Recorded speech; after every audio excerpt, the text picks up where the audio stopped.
अस्सलामुअलैकुम, welcome to my YouTube channel. आज बनाने जा रहे हैं हम एक स्पेशल सी यम्मी रेसिपी। वो है आलू बैंगन का सालन और इसमें ग्रेवी होगी आपके पास। तो इसकी स्टार्टिंग के लिए सबसे पहले मैंने जो है वो बैंगन ले लिए हैं, साथ मेरे पास आलू हैं। इनको जो है वो सबसे पहले तो मैं अच्छे से धो लूँगी। मेरे पास 1 किलो के करीब जो है वो बैंगन है और साथ 4 जो है वो आलू थे, पता नहीं शायद आधा किलो हो जाएं या पाव। तो ये मैंने धो के अच्छे से जो है वो रख लिए हैं। इसके बाद इनकी जाते हैं कटिंग की तरफ।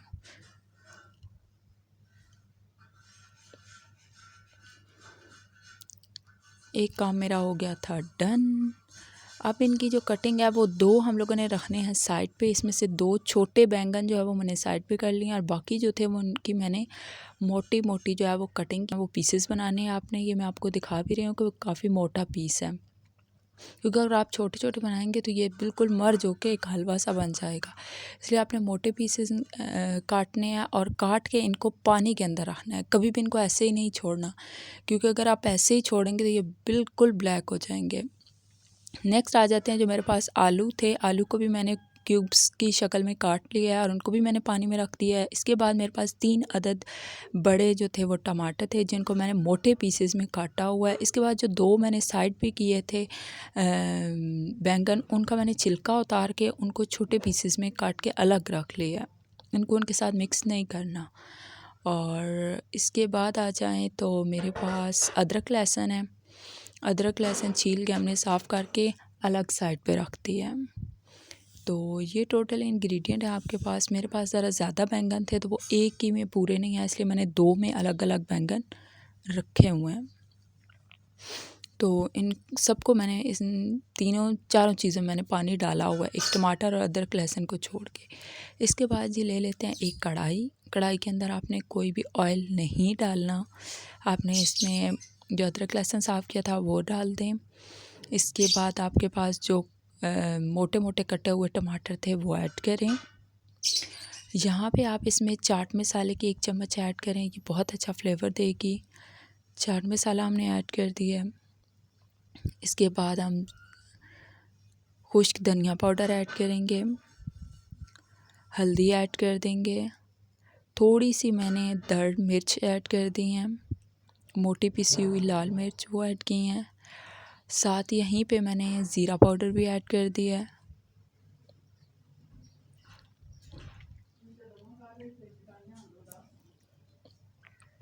ये सब मैंने मिक्स करने के बाद इसमें वो जो मैंने अलग रखे हुए थे 2 बैंगन अलग से काट के छिलका उतार के वो मैंने इसमें ऐड कर दिए हैं। अब यहाँ पे ये सारी चीज़ें जो अभी मैंने इसमें लाल मिर्च पाउडर और नमक वो ऐड नहीं किया, वो लास्ट पे ऐड होगा। अब आ जाते हैं जी नमक। एक बड़ा ग्लास भर के इसमें डाला है हमने पानी। इसमें ज़रा भी ऑयल नहीं डालना।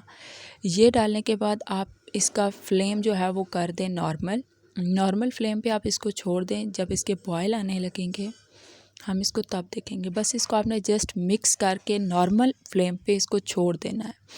यहाँ पे बॉयल जो थे वो आने लगे थे। अब मैं इसको दे दूँगी दम। तकरीबन 5 से 7 मिनट का जो है वो आप इसको दम दे दें। फिर आप चेक करेंगे कि आपकी ये सारी चीज़ें जो थी वो गल चुकी होंगी। यहाँ पे मैं चेक कर रही थी और सब कुछ ऑलमोस्ट गल चुका था। तो इसको मैंने उतार के ये जो मेरे पास मसाला था इसको मैंने डाल दिया जग में और इसको मैं कर लूँगी ब्लेंडर की मदद से। एक अच्छा सा जो है वो थिक सा पेस्ट बन गया है। यहाँ पे आप देख सकते हैं एक थिक सा जो है वो पेस्ट रेडी हो गया है। अब ये पेस्ट जो है वो आप साइड पे रख दें। इसके अलावा आप कढ़ाई साफ़ कर लें और उसके अंदर इतना ऑयल डालें कि जिसमें आप बैंगन फ्राई कर सकें। और मैंने ऑयल जो है वो ऊपर रख दिया है। जैसे ही मेरा ऑयल गर्म होगा इसके अंदर मैं बैंगन डालूँगी। और बैंगन में पानी डला हुआ था, इसलिए बैंगन को आप स्टेन कर लें, यानी पानी जो है उसका निकाल लें। बाकी वो खुश्क हो ही जाते हैं। जैसे ही आप उसका पानी स्ट्रेन करेंगे तो वो खुश्क हो जाएंगे। तो आप वो वाले बैंगन इस ऑयल में ऐड करें और आप इनको फ्राई कर लें। फ्राई ये कलर चेंज गोल्डन या ब्राउन वगैरह कलर तो चेंज नहीं होगा, कलर इसका वाइट ही होगा एंड तक। लेकिन आप देखेंगे कि ये गल चुके होंगे, तो मतलब आपके जो बैंगन है वो अच्छे से फ्राई हो चुके हैं। ये साथ छोटा मोटा फ्रूट चाट तैयार हो रहा है।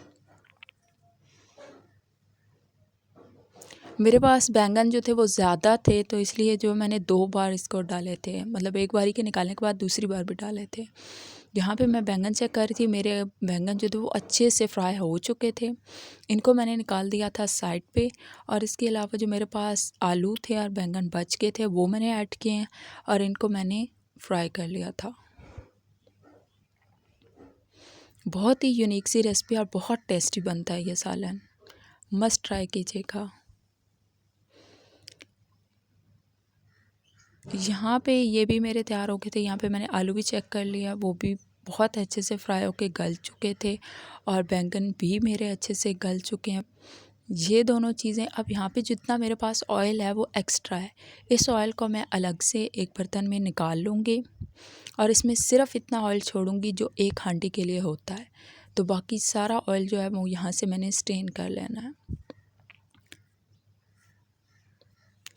अगर आपको वीडियो अच्छी लगी हो तो प्लीज़ सब्सक्राइब कर दें। यहाँ पे जो था मैं ऑयल निकाल चुकी थी और आप देख सकते हैं सिर्फ एक हांडी का ऑयल जो है वो इसमें रह गया है, बाकी सारा एक्स्ट्रा ऑयल जो है वो मैंने स्ट्रेन कर लिया है। और इसके अंदर मैंने अलग बैंगन निकाल के रखे थे फ्राई करके, वो भी ऐड कर दिए हैं। अब यहाँ पे जो मैंने पेस्ट रेडी किया था वो इसमें मैं डाल दूँगी। फ्लेम आपका बिल्कुल नॉर्मल रहेगा, ना आपने हाई करना है और ना ही आपने लो करना है। और यहाँ पे मेरे पास 2 स्पाइसेस जो थे वो रह गए थे, जिसमें था मेरे पास नमक तकरीबन मैंने 1.5 चम्मच जो थी वो टीस्पून ऐड किया था, और लाल मिर्च पाउडर 1 टेबलस्पून मैंने ऐड किया और इनको मैंने अच्छे से मिक्स कर दिया। अब यहाँ पे आपके ज़्यादा से ज़्यादा भी 5 से 7 मिनट लगेंगे, तो इसका पानी आराम से खुश्क हो जाएगा और आपका सालन जो है वो रेडी हो जाएगा। जैसे ही आपको लगे कि घी ऊपर आने लगा या ऑयल जो आपने डाला था वो ऊपर आने लगा, तो आपकी हांडी बिल्कुल तैयार हो चुकी है। यहाँ पे आप फ्लेवर के लिए साथ इमली, थोड़ी सी आप इमली इसमें ऐड कर सकते हैं। और here is the final look. Thanks for watching. अल्लाह हाफिज़।